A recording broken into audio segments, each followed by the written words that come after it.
Hello everyone, today is 22nd of January, now it's 15 past 9 in the morning Moscow time. I'm Levan Gudadze and this is my first update for the day in which I'll share all the main news that are making headlines in Russian media outlets and Russian language pages on different internet platforms. And there are quite a few very significant developments and news that I'd like to share with you for this moment, although before I start, let me inform you that, unfortunately, PayPal platform blocked the account of Magda, our moderator, yesterday, and therefore you can no longer donate to this project to support through PayPal platform. I don't know what happened. Magda did not receive any explanations, any warnings, anything at all. Just noticed that her account was blocked. I guess Ukrainian Nazis and the terrorists just complained too much to PayPal, and they decided to block their account. Not really surprised, to be honest. Unfortunately, quite a number of Western platforms are weaponized and politicized, especially against Russian creators. But it is what it is. We have to deal with all the obstacles that are created artificially by hostile entities, and there is no more PayPal for me, at least for now. By the way, I have many relatives in Georgia, and I can ask them to create another accounts, and I might still use sometime in the future PayPal. I myself cannot create because, as I already said, by the way, quite a number of Western platforms are weaponized against and politicized, especially against Russian citizens. And me, being Russian citizen, cannot open a PayPal account. So yes, that's the information that I want to share, and I will repeat this in next several days to make sure that all the members of our community who are supporting this project through PayPal will know that that account is no longer available. And if you want to support, you can do it, dear friends, through a Boosty platform that never let me down, at least for now. Sometime Boosty platform might experience some technical difficulties, but when it works okay. And so you can donate from Boosty platform. You can subscribe to my page on a Boosty platform, and as you can see, dear friends, on your screen right now, I have plenty of extra content on my Boosty platform. As I do on Patreon also. You can donate also through cryptocurrencies, and obviously you can subscribe. You can still subscribe to my Patreon channel also. Hopefully, despite all the complaints that Ukrainian Nazis and the fascists and the terrorists might have, hopefully Patreon will not block my channel, although I would not be surprised at all also if one day I'll wake up and I no longer have a channel on the Patreon too. I really would not be surprised. Nothing to be said about YouTube, by the way. YouTube also can block my channel, although my channel never was monetized on YouTube and never will be monetized on YouTube, so therefore, So yes, this is news in regards to this project. So if you were supporting through PayPal, unfortunately, you can no longer do it. And I hope you will consider to continue support from Boosty platform. It's much easier to use actually than PayPal, in my personal opinion. So yes, links, by the way, all the links to support this project is under this video in the description box and in the pinned comment. That's been said, let's talk about news now. And first of all, shorter summary of the situation on Ukrainian battlefield. in the zone of special military operation and the counter-terrorist operations. So Russian armed forces, as a result of local scale offensive operations, established control over the Volkovo settlement. This is DPR on the western side of Pokrovsk, Mirnograd agglomeration. And if you remember, dear friends, a couple of days ago, I said that it seems to me that Russian troops are conducting pincer operation to encircle Pokrovsk-Mirnograd agglomeration, and seems like my reading of the big picture was correct, even though I'm not military expert. And for example, we have reports, and I predicted that if I'm correct, then probably we will see significant activization of Russian forces, not just on the western side of Pokrovsk-Mirnograd, but also on the eastern side, eastern-northern direction, and that's exactly what is happening. We're also receiving reports that Russian troops, as a result of local-scale offensive operations, established control over the Baranovka area, which is exactly on the northern eastern side of this Pokrovsk-Mirnograd agglomeration.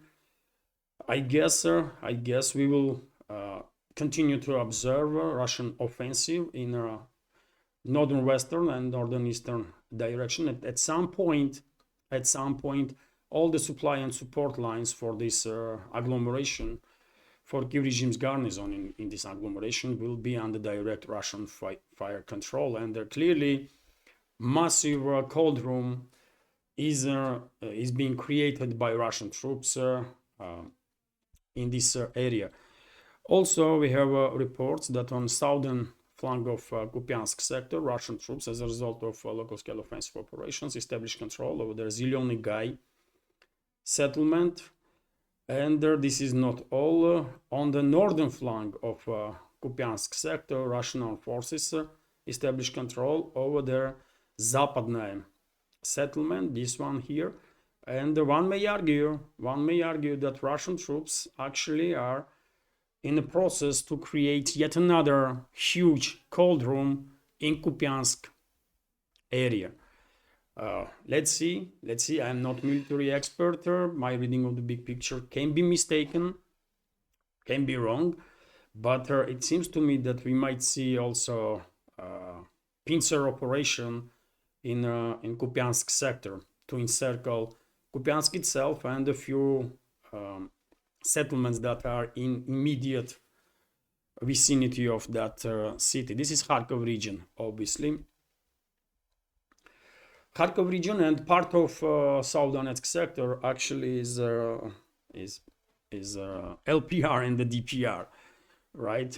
When it comes to Kursk salient area, where counter-terrorist operation is underway, we are receiving report that Russian armed forces established control over the Nikolaeva Darina settlement, and Russian troops are moving forward towards Sverdlikova settlement. Also, high-intensity clashes are underway in the area of Makhnovka on the southern eastern flank of Suja. This settlement seems like changed its hands several times in the last couple of weeks. Reports are coming in that are contradicting each other. According to some reports, Kiev regime's forces are controlling most of the territory of Makhnovka. According to other reports, from Ukrainian sources included, by the way, Russian troops are in control of Makhnovka. Difficult to say, but definitely high-intensity clashes are taking place in southern eastern flank of Suja, and also Russian troops were conducting offensive operation in direction of Guova on the southern side of Suja, closer to border between Russian Federation and Kharkov Sumy region of this so-called Ukraine. That's been said, dear friends. Let's go through some more news now. Okay, that's been said. Let's go through some other news. And well, RIA Novosti is reporting that 7 Ukrainian drones were intercepted over their Crimea during their yesterday evening.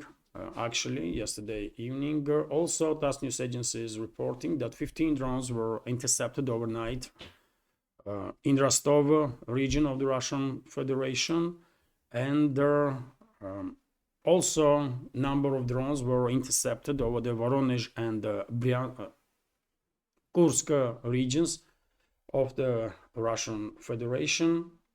No reports about casualties on the ground or more or less significant damage, although if any update on that, obviously I will share additional information in the next updates. TASS news agency is reporting, meanwhile, that Russian Defense Ministry actually confirmed progress of the Russian armed forces in Volkovo area in the DPR. This is western flank of Pokrovsk-Mirnograd agglomeration. I just spoke about this progress a minute ago, and yes, it is official. The Russian Defense Ministry actually confirming this progress.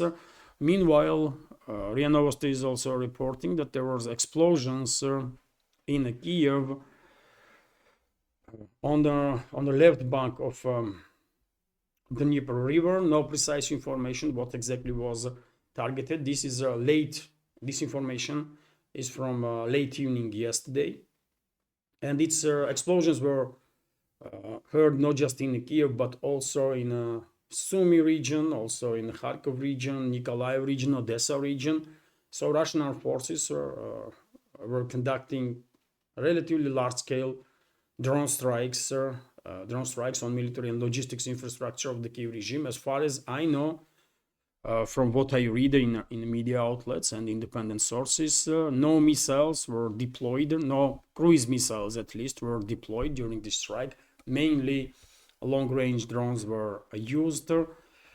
Probably we will learn some more about these strikes during the day, and of course I will share additional information on my Telegram and Twitter X pages and the next updates. RT is also reporting that Denmark, by the way, is denying that Danish F-16 instructor was killed in Ukraine. So Denmark has denied the report in the Russian media that an F-16 instructor from the country was killed by Russian missile strike in Ukraine. Over the weekend, TASS cited law enforcement sources as claiming that a Danish national Jeb Hansen was killed in a strike on a training center in city of Kryvyi Rog in the Dnipropetrovsk region in central Ukraine. In a statement on Monday, Danish Defense Minister Troels Lund Poulsen dismissed the report as misinformation. No Danish soldiers have been killed in Ukraine. Poulsen said it's a false story that has been circulating in Russian media. Well, do you believe Danish defense minister? I don't. I don't, dear friends. I wouldn't be surprised at all if that Danish pilot was temporarily removed from Danish Air Force, from Danish military, and enlisted in some private military company. And maybe he was in Kiev-controlled territory as a mercenary. But that's a tactic that NATO member states are using while deploying their troops into Kiev-controlled territory. But after all, relatives and friends of this Danish pilot were reporting that he was killed, right? So they should know better. People that knew this person and are reporting that he was killed, they should know better, right? So therefore, I don't believe in this statement of Danish Defense Ministry. They are liars, simple as that. Show us this person, by the way. If he is alive, just where is he? Let him make a statement. It's that simple. Let him make a statement, and if I see video of that person when he's saying that he is alive and he was never in Kiev-controlled territory and never trained no Ukrainian Nazis and the fascists and the terrorists, then okay, I will say, you know what, I mean, this is factual evidence. But at this point, all we hear from Danish side is empty statements that don't really mean much. But because such statement was made, obviously, I am informing you about it because, of course, this story of a Danish pilot being killed as a result of Russian missile strike did make headlines, and not just in Russian media, by the way, but outside of Russia also. Let's continue with some more news. And well, yesterday Russian president had a phone conversation. Had not just phone conversation. He had a video conversation with the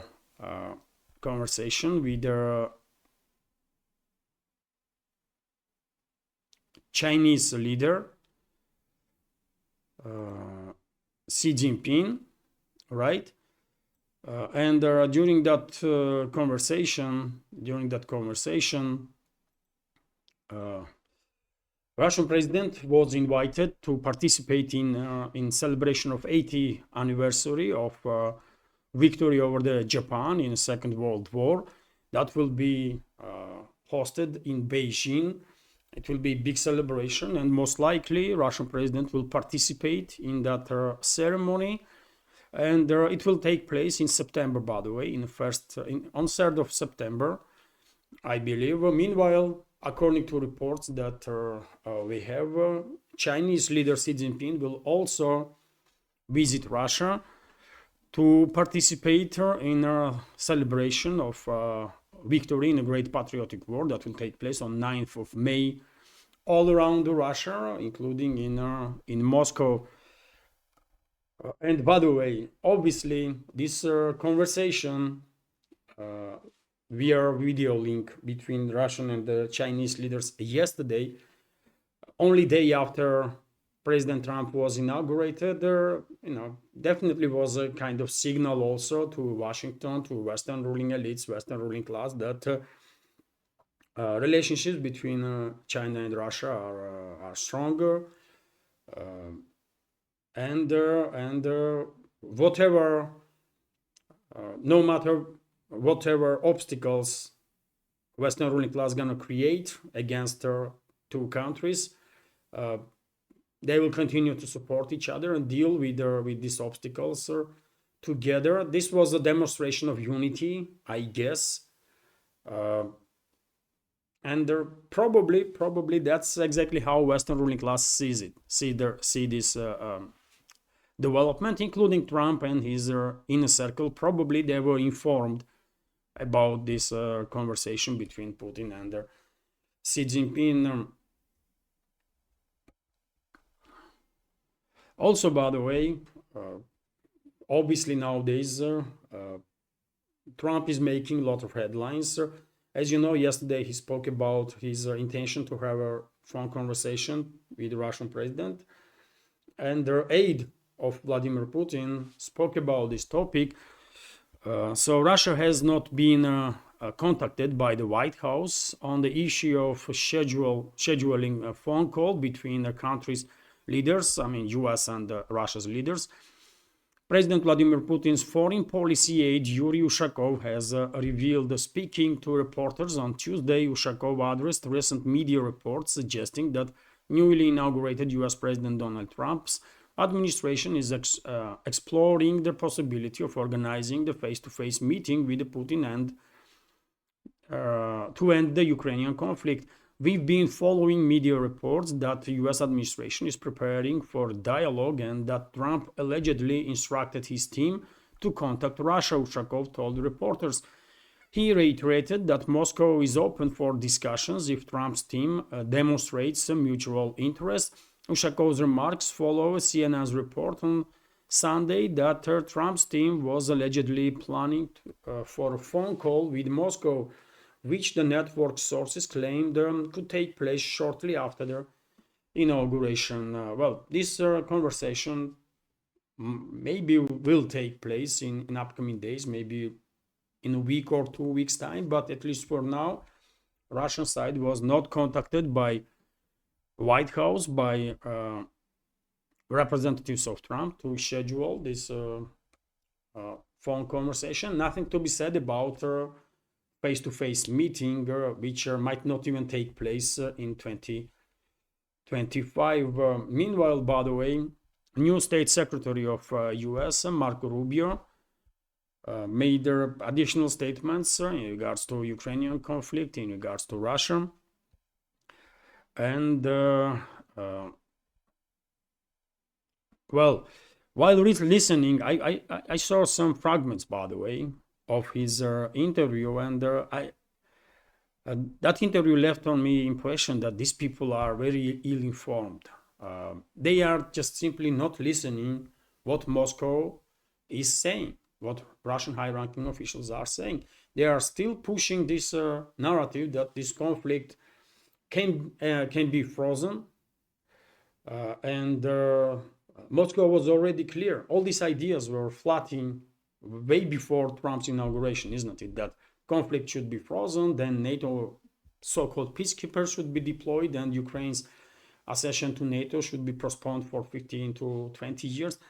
All these nonsensical ideas were floating for quite a while now, and Russian leadership already commented on it and said that Russia is not interested in freezing this conflict. Russia is interested in resolving their conflict forever, right? And to do so, root causes of the crisis should be addressed, right? And when it comes to root causes, it's not just about Ukraine, obviously, and situation in Ukraine that mainly was created by Western ruling class with their involvement, but it is also about security configuration in Europe and security configuration in the world. Because without addressing these fundamental topics, obviously you cannot resolve crisis, right?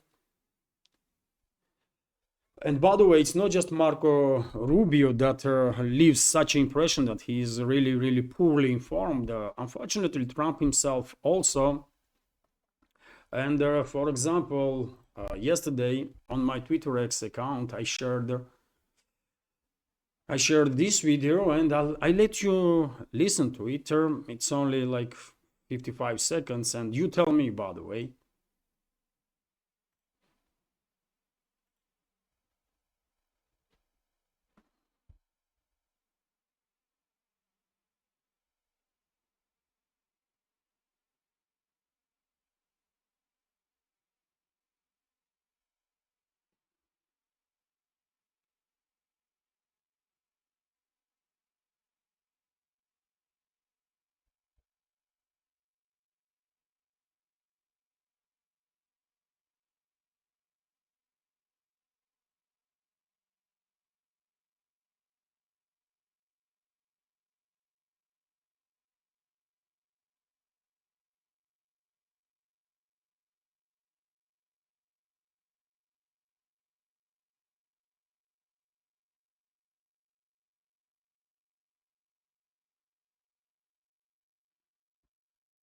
Did you hear what he said there?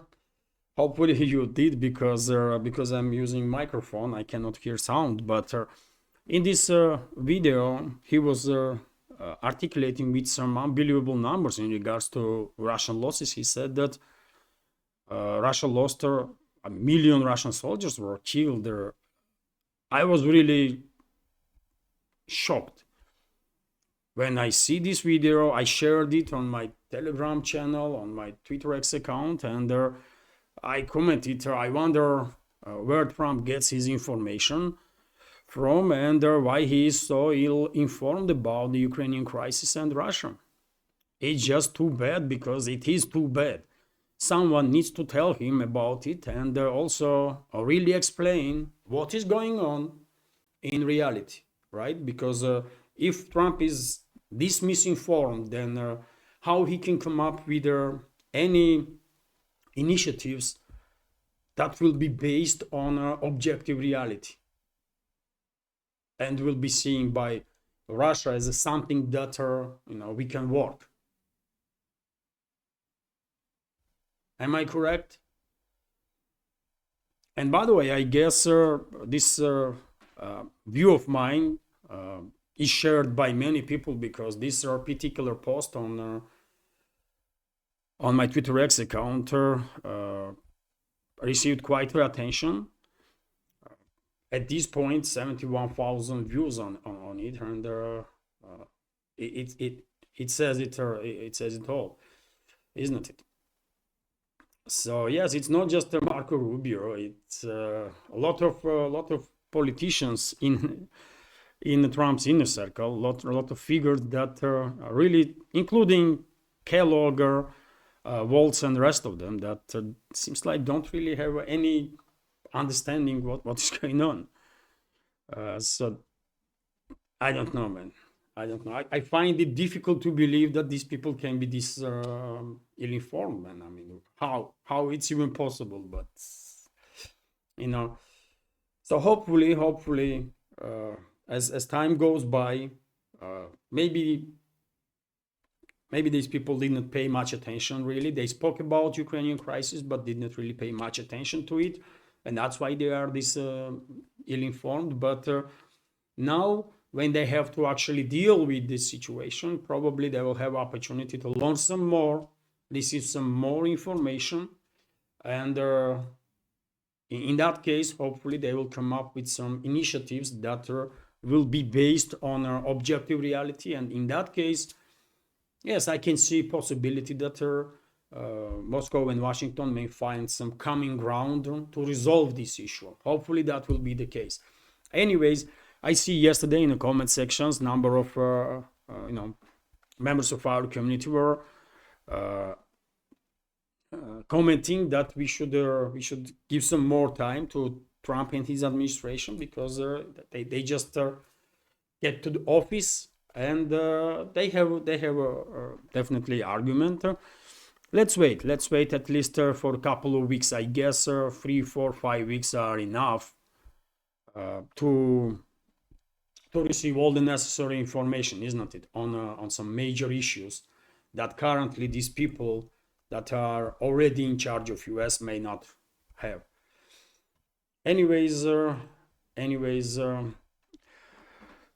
RT is reporting, by the way, that President of France, meanwhile, is going crazy, lose any touch with reality, and he is calling now for better ways to attract youth into military, and he's calling for voluntary mobilization and that kind of nonsense. So French President Emmanuel Macron has announced a project to mobilize more young volunteers to boost the ranks of the country's military aimed conflict between Russia and Ukraine. During address to their armed forces on Monday, Macron explained the move by their need for France to adapt to an accumulation of threats. Let us not kid ourselves, sir, he said. The conflict in Ukraine will not end tomorrow or day after.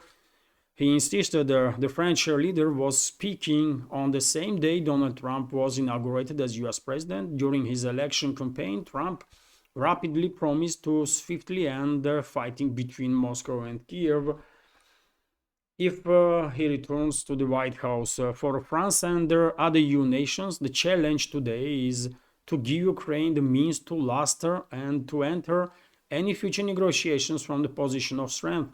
Macron said the challenge tomorrow, when the hostilities stop, will be to give Ukraine guarantees against any return of war to its territory and assurances for our own security. The French president said he had asked the government and the military leadership to come up with their proposals by May to allow younger volunteers to learn with their armed forces and strengthen their ranks. We will have to better direct volunteers, train them, and be able to mobilize them when the day comes to reinforce their arms in mainland France or elsewhere, he stressed. So I don't know, man. These people, at least that's how I see it from Russia, by the way, that many people that are at least formally in charge of this main NATO member states really are out of touch with reality. They are losing it, actually. And as time goes by, they are coming up with more and more crazy statements, crazy ideas. And unfortunately, they are making more and more crazy steps, which is much more important and dangerous, including Macron, by the way. Including Macron, who is clearly one of the most unstable, mentally unstable so-called leaders at this point on at least European theater, right? I don't think anybody would argue with me on that. Macron definitely is something extraordinary, man. Clearly, I mean, he needs some help. He definitely needs some help of specialists because no one can take him seriously no more. No one. And dear friends, before I continue, let me notice that this project is from Russia, is completely subscriber funded, and therefore, if you like my work, if you think me and my channels deserve to exist in this field of news and political commentary, please consider to support with donations through Boosty, by the way, because PayPal is no longer available to be used, at least for now. So please consider to donate to the project from Boosty platform, or subscribe to my pages on Patreon and the Boosty. And by the way, you can also support with crypto currencies. All the links, all the addresses are on this video description box and in the pinned comment. And I really hope more members of our community will consider using Boosty, especially ones that were supporting this project via PayPal. Hopefully you will consider to support through Boosty platform, because even if sometimes Boosty may not work, sometimes it does happen, by the way, but this platform never let me down, and I'm quite sure this platform will not block my page. This platform not known for blocking creators, and that's why it's gaining more and more popularity. So links, by the way, as I already said, on this video description box and in the pinned comment. Let's continue now with more news. And RIA Novosti is reporting that Tzahal, or IDF, Israeli Defense Forces, started counter-terrorist operation in West Bank, in Jenin area, and yesterday already some quite disturbing videos and photos were emerging from this zone. So if anybody was thinking that once this first stage of or first phase of truce was reached between Israel and Hamas, peace will finally settle in the region, unfortunately all of them were mistaken.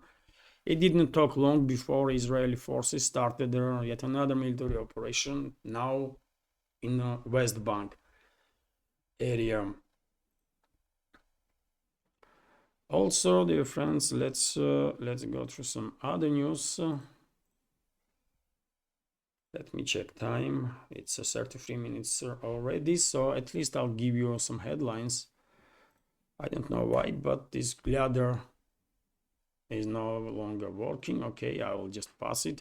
Russian president had a phone conversation with the president of Egypt, and there are two leaders yesterday, by the way, and two leaders exchange opinions on the situation in the Middle East and on bilateral agreements, on bilateral relationships between their sides. Also, by the way, Trump signed an order to rename Gulf of Mexico and Mount Denali. So US President Donald Trump signed an executive order to rename Gulf of Mexico into Gulf of America, and North America's highest mountain peak, Mount Denali, into Mount McKinley. Well, Mexican president already reacted on that, and she said that even if Trump will rename Gulf of Mexico into Gulf of America, for entire world, this Gulf will still have her old name, and she's probably correct. Although, by the way, I mean, I don't get it, man. What the hell is going on here? This is truly childish stuff that we are observing now. When it comes to my Mount McKinley, by the way, I know this mount under this name anyways, so to me personally, no big changes. If you ask me, highest peak in North America, I would tell you Mount McKinley. I would use this name. But anyways, to change names after some geographical areas and stuff, okay, nothing is wrong with it, although it's not really that necessary, and it definitely should not cause some tensions between the countries. And right now, as we all can see, Mexico is not really happy with this decision of Washington to rename Gulf of Mexico. I mean, we are living in very strange times, by the way, very strange and very dangerous. What can I say? Meanwhile, Prime Minister of Slovakia, Roberto Fico, and the security services of Slovakia are informing public that so-called opposition, NGOs and so on, are planning Maidan or color revolution. And why am I not surprised? Western ruling class try to, with whatever means they have, try to neutralize Fico at least a couple of times. They failed. And now they are working to conduct regime change. Old story, by the way. Old story. This regime change is definitely, whenever you hear this sentence, I mean, regime change, you know straight away this is Western ruling classes messing around yet another country, right? And now Slovakia. Yesterday I reported about Serbia that also experiencing some disturbances in this regard. Georgia in since October, by the way, is undergoing this assault of Western-controlled NGOs and their so-called opposition. For now, Georgia is doing okay while dealing with these Western extremists, pro-Western extremists or Western-controlled extremists. But who knows what is going to happen there tomorrow? Attempt to destabilize Georgia continues, and well, very same might happen in Hungary too, by the way. Very same might happen in Hungary, and in any other country that demonstrates even little bit of sovereignty or independence or disagreement with their main line of their main propaganda line or ideological line of the Western ruling class. Should anybody be surprised by this? Not really. But people are protesting, by the way. More and more people are waking up. And this is happening in Western Europe. This is happening in Eastern Europe. And for example, scrapped presidential elections.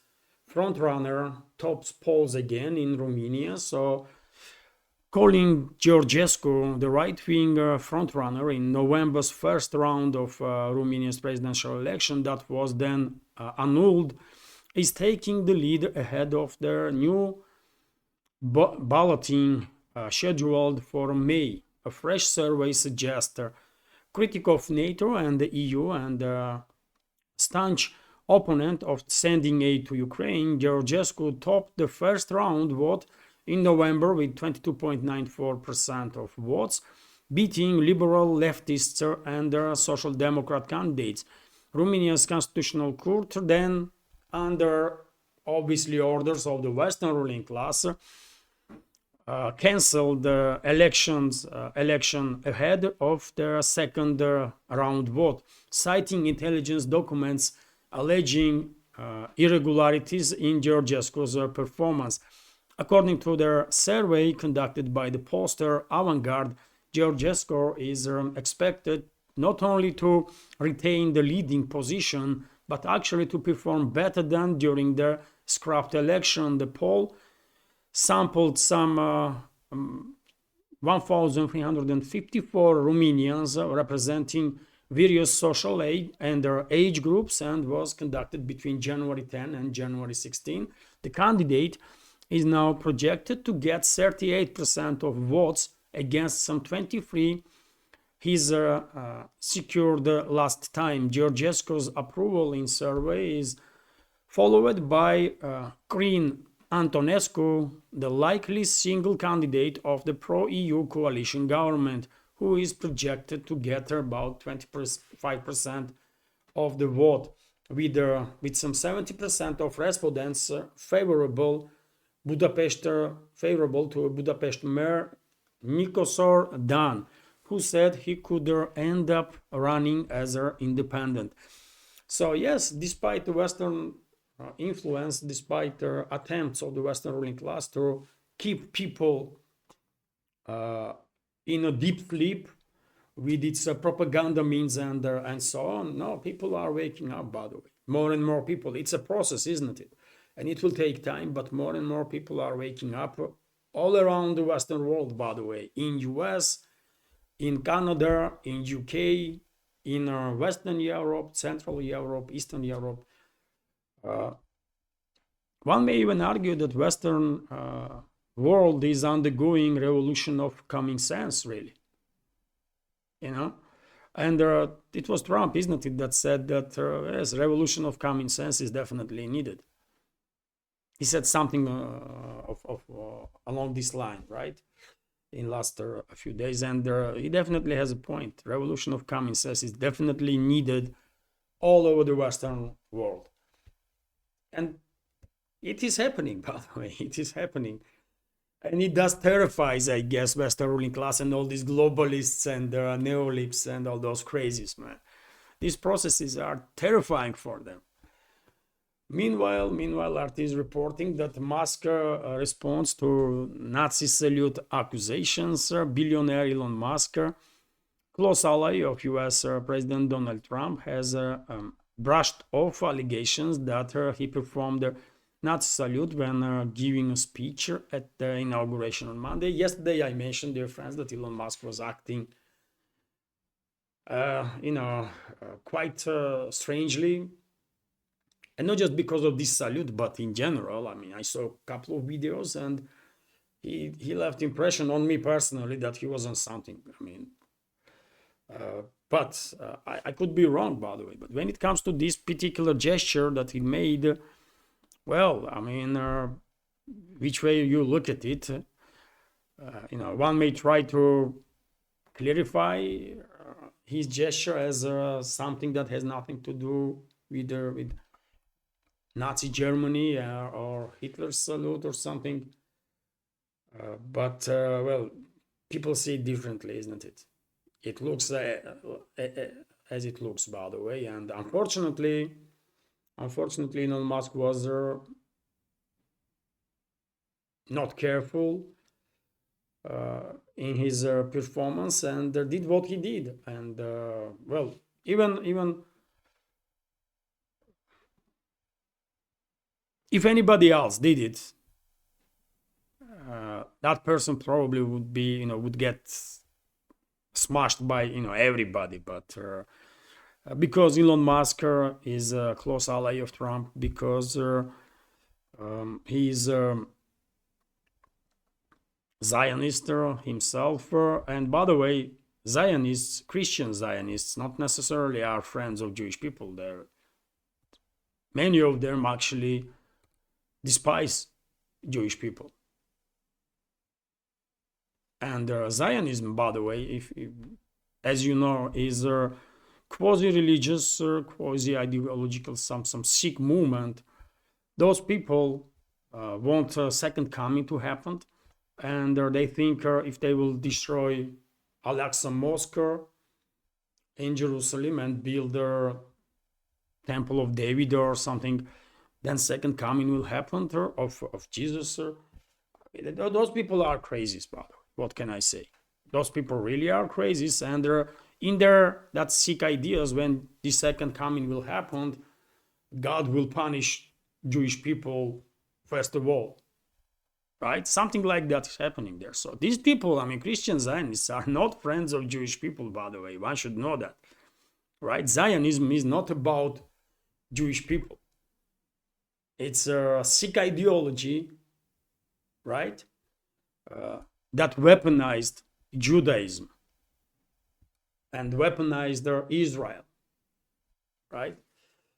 Anyways, well, this is a topic that YouTube's algorithm definitely not gonna like, by the way, but well, it is what it is. And Jewish public figures in US already start defending Musk, including Ben Shapiro. Many of you are familiar, I guess, with this yet another Zionist, although he is a Jewish Zionist, right? And clearly psychopath, by the way. I mean, there was a times when I was thinking that Ben Shapiro is a normal individual. I don't think that way anymore, right? Some Jewish organizations come into defense of Musk and stated that his gesture was not anti-Semitic or something. I mean, some crazy stuff is happening, by the way. If I'm telling you, if anybody that is not a member of this club did anything like that, that person would be finished, right? Straight away. But when Elon Musk does this kind of stuff, it's somehow it's okay. And they come up with justifications that this is a Roman salute and this is this salute and that salute. For God's sake, man, this gesture forever affiliated with the Nazi Germany, right? And that mustache creeping garbage, right? That was leading that Nazi Germany. And that's it. Everyone should realize that. And I don't get it, man. I don't know what is wrong with Musk, why he did it, but he did it. And if you take in account that he is coming from South Africa, by the way, right? From country that had a fascist regime, apartheid, right? Then his gesture and all that stuff is taking whole different, whole different meaning. But yet again, I don't know. I think this is wrong. You cannot do this, right? At least to respect all the innocent civilians, tens of millions of innocent civilians that were killed by Nazis. But tell this to Elon Musk. Anyways, let's continue. And I will end this update on this news, or two more news, dear friends. Commerçant newspaper is reporting that the wealth of billionaires in 2024 increased for $2 trillion. $2 trillion, by the way. So that's how rigged system is really in this world. That rich is getting richer, poor is getting poorer, and middle class is shrinking, unfortunately. And this trend has to be stopped. But how? How, man? I don't know. So that's just to let you know that that's how world is doing. By the way, in 2024, billionaires gain another 2 trillion, combined, but it's a significant number, isn't it? And finally, dear friends, I'll give you this news. As you know, several weeks ago there was an emergency situation with Russian oil tankers in the Kerch Strait area. 2 oil tankers